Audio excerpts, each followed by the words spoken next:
Hey guys, so I was going to talk to you about Polaroids today, but I found out that today was the 1-year anniversary of the Lizzie Bennet Diaries, and so I decided to talk to you about that instead. So, I guess, cue the intro?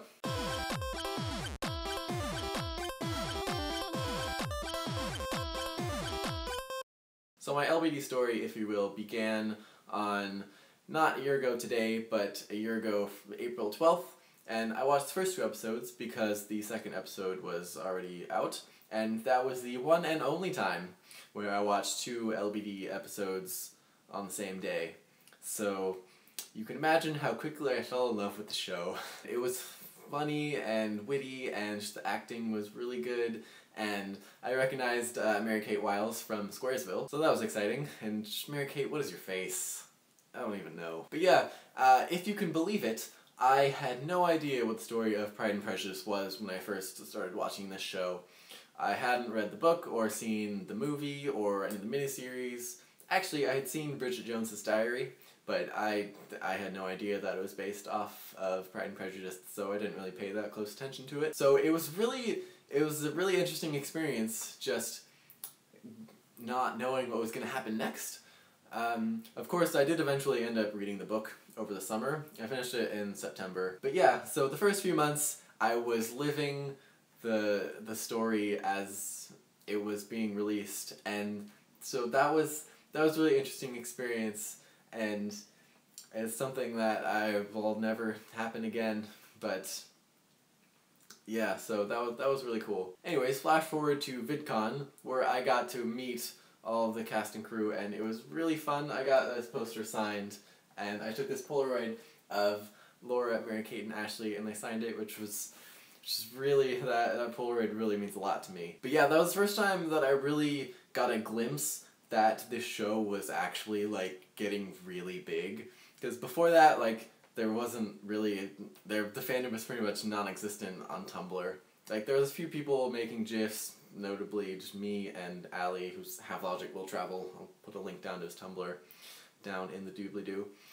But yeah, there's people making reactions and stuff, but it was really nothing compared to what the fandom is today and what it was for the last few months of the show. So I mentioned that I read the book over the summer, and it was pretty interesting to go from not knowing anything about the story to knowing everything that was going to happen next. Sometimes I think about what it would have been like if I hadn't read the book halfway through watching the show, but other times I'm just really glad because I got all of the little references that would have just gone way over my head if I hadn't read the book.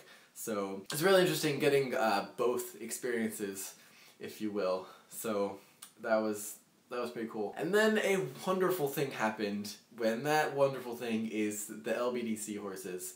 And I had never really been, like, really involved in a fandom before. I mean, yeah, I was making GIFs every week, but I didn't really have any friends or anyone that I could talk to about the show. And then after my first Google Hangout with the Seahorses, I made just instant friends, and hopefully we'll be friends for a long time because they're really awesome people. And so now that it's over, I'm really grateful that I was able to be a part of the fandom and be active while the show was unfolding. And I just want to say thank you to all of the LBD cast and crew. You guys are amazing. Thank you for being you, basically. So yeah, that is my LBD story, and I'll see you guys tomorrow. Bye. Oh, one more thing. I have really been forgetting to mention this, but a bunch of my friends are also doing VEDA, and I will put links to their channels down below. I met all of them through the LBD, and so they're really fantastic people. Yeah, go check them out if you want. Okay, bye for real this time.